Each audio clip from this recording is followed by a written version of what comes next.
Breaking news.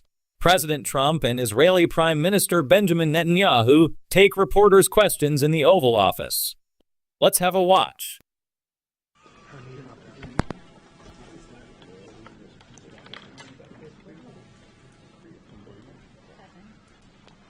Thank you very much. Mr. President, do you expect phase 2 of the hostage deal to go forward? Let me talk to you later. Mr. President, you managed to get this deal done. A lot of people say that the men who managed to do that should get a Nobel Peace Prize. Do you think that you'll be able to get all the hostages back home? And what would happen if you hear from the Israeli side? They will never give me a Nobel Peace Prize. What would happen if Israel... I deserve it, but they will never give it to me. What would happen, sir? What would happen if Normalization to go forward? What needs to happen for normalization in Saudi Arabia? Well, we're going to see, and we're dealing with a lot of people, and we have steps to go yet, as you know, and maybe those steps go forward, and maybe they don't. We're dealing with a very complex group of people, situation and people, but we have the right man, we have the right leader of Israel. He's done a great job, and we've been friends for a long time, and we do a great job also. And I think we have a combination that's very unbeatable, actually. Can I ask, what would happen, Mr. President, what would happen if you hear... Wait a minute, wait.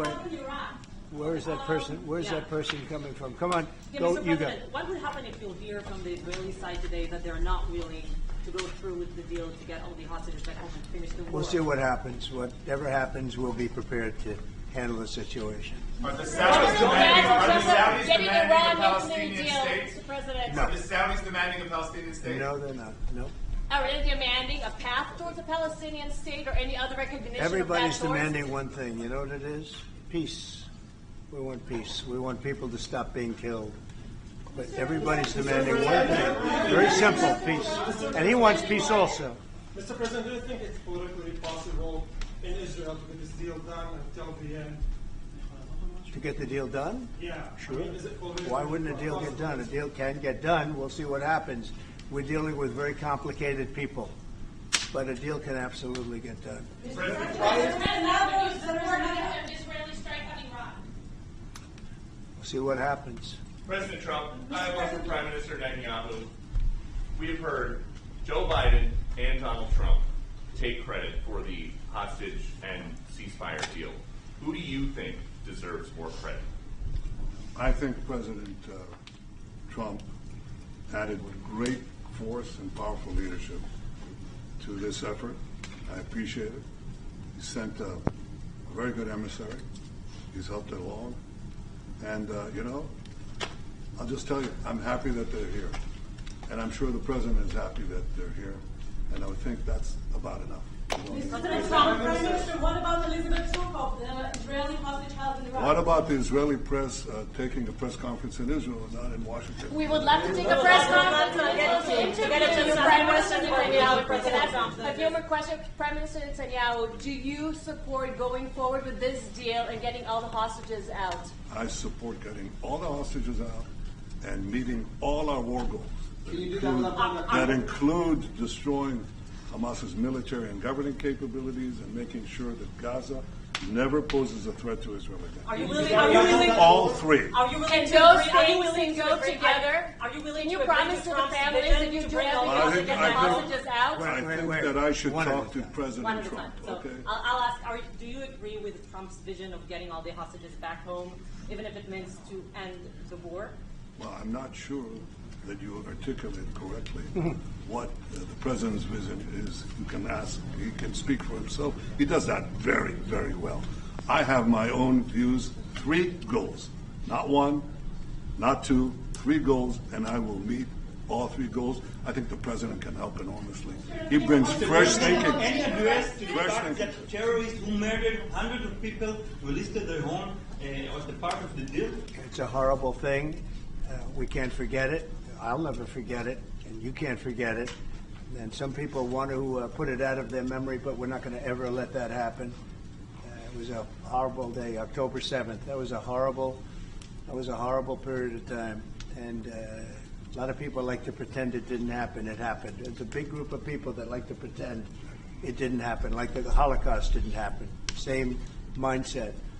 And now we're going to we're going to get this thing wrapped up, and we're going to get it done. We're also dealing, I think, very successfully with Russia, Ukraine. We're going to hopefully get that one done at some point in the not too distant future. That's a complex problem also, but we solve problems. When I left, we had no problem. There was no Ukraine and Russia fighting. There was no October 7th. There was nothing, and some very poor leadership led to a lot of problems and a lot of death.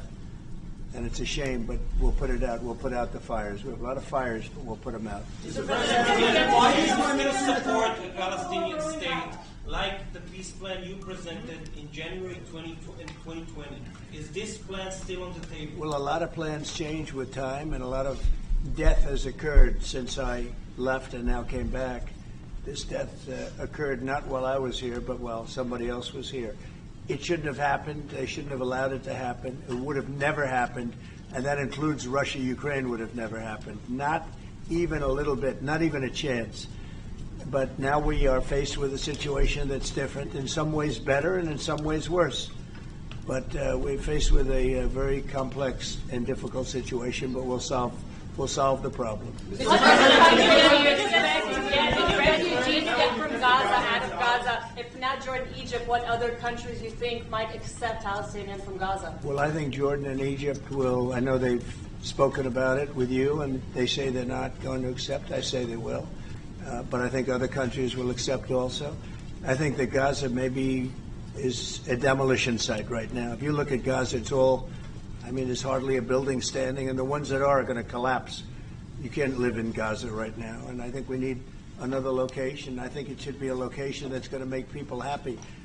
You look over the decades, it's all death in Gaza. This has been happening for years. It's all death. If we can get a beautiful area to resettle people permanently in nice homes and where they can be happy and not be shot, not be killed, not be knifed to death like what's happening in Gaza. And right now you have in Gaza a very dangerous situation in terms of explosives all over the place, in terms of tunnels that nobody knows who's in the tunnel. The whole thing is a mess. And I think that if we can resettle, and I believe we can do it in areas where the leaders currently say no. I've been saying that with Mexico, having to do with the border and all of the things, and you saw what happened, 10,000 soldiers, and they're going to do a good job. I really believe that, and I believe Canada is going to do a good job also. They said the same thing, and then they did something much different than what you were hearing. This is a very, very difficult situation, but we're going to get it solved. I don't think people should be going back to Gaza. I think that Gaza has been very unlucky for them. They've lived like hell. They lived like you're living in hell. Gaza is not a place for people to be living. And the only reason they want to go back, and I believe this strongly, is because they have no alternative. What's the alternative? Go where? There's no other alternative. If they had an alternative, they'd much rather not go back to Gaza and live in a beautiful alternative that's safe. Mr. President,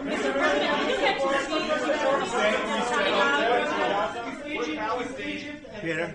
Would Palestinians have the right to return to Gaza if they left while the rebuilding was happening? It would be my hope that we could do something really nice, really good, where they wouldn't want to return. Why would they want to return? The place has been hell. It's been one of the meanest, toughest places on earth. And right now, I've seen every picture from every angle, better than if I were there. And nobody can live there. You can't live there. So if we can build them through massive amounts of money supplied by other people, very rich nations, and they're willing to supply it. If we can build something for them in one of the countries, and it could be Jordan, and it could be Egypt, it could be other countries, and you could build 4 or 5 or 6 areas. It doesn't have to be one area, but you take certain areas and you build really good quality housing, like a beautiful town, like someplace where they can live and not die. Because Gaza is a guarantee that they're going to end up dying. The same thing's going to happen again. It's happened over and over again, and it's going to happen again as sure as you're standing there, Peter. So I hope that we could do something where they wouldn't want to go back. Who would want to go back? They've experienced nothing but death and destruction. What will you do? Egypt and Jordan tell you no, what will you do then? Well, I don't think they're going to tell me no. Mr. President, I don't think they're going to tell me. What will you do for I think they're going to tell Biden no, and I think they're going to tell other people no. I so don't you think no. it will happen at the end? I think there's a good chance. Yeah, How I'd like to many see it people are you thinking about? happen. All of them. I mean, we're talking All of about them. probably 1,000,007 people, 1,000,007, maybe 1,000,008. But I think all of them. I think they'll be resettled in areas where they can live a beautiful life and not be worried about dying every day.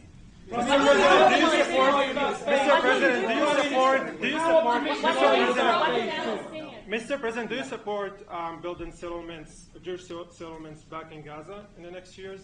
Say it. Building settlements, Jewish settlements back in Gaza in the next year. Do you support this idea? I don't see it happening. It's too dangerous for people. Nobody can go there. It's too dangerous. Nobody wants to be there. Warriors don't want to be there. Soldiers don't want to be there. How can you have people go back? You're saying go back into Gaza now? The same thing's going to happen. It'll only be death. The best way to do it is you go out and you get beautiful, open areas with the sunlight coming through. And No, that's not what I meant. Something I nice. meant building Israeli They are not settlements going to back want in Gaza. They are not going to want to go back to Gaza. Prime Minister Netanyahu, what is your message to the families of the hostages that look at this deal, that are worried that this deal won't go through? What do you say to them at this moment? Same message I said from the beginning of the war. Get them out, get them back. We got over 70%, close to 75% of the people who everybody believed will not get out. We got them in successive deals, and most recently with the help of President Trump. We're not going to give up on any of them, and we're not going to give up on our other war aims. Hamas is not going to be in Gaza, and we're going to get everyone back. And you would not have. Prime Minister, how optimistic are you about reaching phase 2 of the ceasefire? How optimistic are you about that happening? Well, we're going to try. That's one of the reasons, one of the things we're going to talk about here. And if we, you know, when Israel and the United States work together, and President Trump and I work together, you know, the chances go up a lot. It's when we don't work together, Israel and the United States don't work together, that creates problems. When the other side sees daylight between us, and occasionally in the last few years, to put it mildly, they saw daylight, then it's more difficult. When we cooperate, isn't it the right chances time are to good. meet once and for all? Say it. Now that Iran is so weak, isn't it the right time to hit their nuclear facilities once and for all? So you say Iran is so weak. I appreciate you saying that. They're not weak. They're very strong right now, and we're not going to allow them to have a nuclear weapon. It's very simple. You know, I signed a very strong proclamation. Iran was in big trouble when I left. They were broke. They didn't have money for Hamas.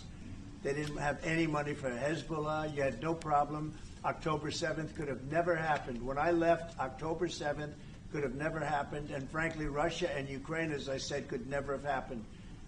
They became very strong very fast. They sold massive amounts of oil to China and everybody else who would not buy the oil when I was president, because we said, don't buy the oil. And they became very rich very quickly. But they're not weak. They're not weak. They're strong. Doesn't mean they won't be weak. But you know what? We just don't want them to have a nuclear weapon. They can't have a nuclear The weapon. Prime Minister, sorry, Mr. President, the Prime Minister wants you to strike Iran. That's what he wants. You don't know what he wants. What do you know about anything? Go ahead. But is that option on the table? Yes, please. President Trump, is that option on the table? You're not just talking about Jordan. No, could be other places too. There are many people that have reached out, many countries, many leaders of countries that have reached out that would like to participate in that. Doesn't have to be Jordan and Egypt, but I think it would be also them. Mr. President, your relationship with Mr. Netanyahu knew ups and downs. How do you describe it right No, now? I think it's mostly ups. Mr. President. The Palestinian Authority should rule Gaza because Gaza will be empty. What? The Palestinian Authority, can it rule Gaza? What do you think? Well, it's had a pretty hard time, wouldn't you say? I'd say it's had a pretty bad time of it. Mr. President, Qatar has, you've criticized them in the past as a funder of terrorism, so as the Prime Minister. Do you think they're part of the solution or part of a problem moving forward? I think they're trying to help. Qatar Yep. is absolutely trying to help. I know them very well, and they're doing everything they can. Very tough situation, but they are absolutely trying to help. Will you Okay, visit Israel? thank you very much, everybody. Press, let's go. Come on, guys. Thank you. I'm playing today. Thank you, guys. We'll see you soon. Thank you, guys. Come on. Let's go. Let's go. Let's go, guys. Come on. Yes, let's go. Let's do. Come on, guys. Come on, guys. You'll see him soon. Thank you, guys. Let's go. Thank you, guys. Come on. Let's go. What do you think about this? Let us know in the comments, and please like and subscribe. This is Seek Beyond News, and I will see you next time.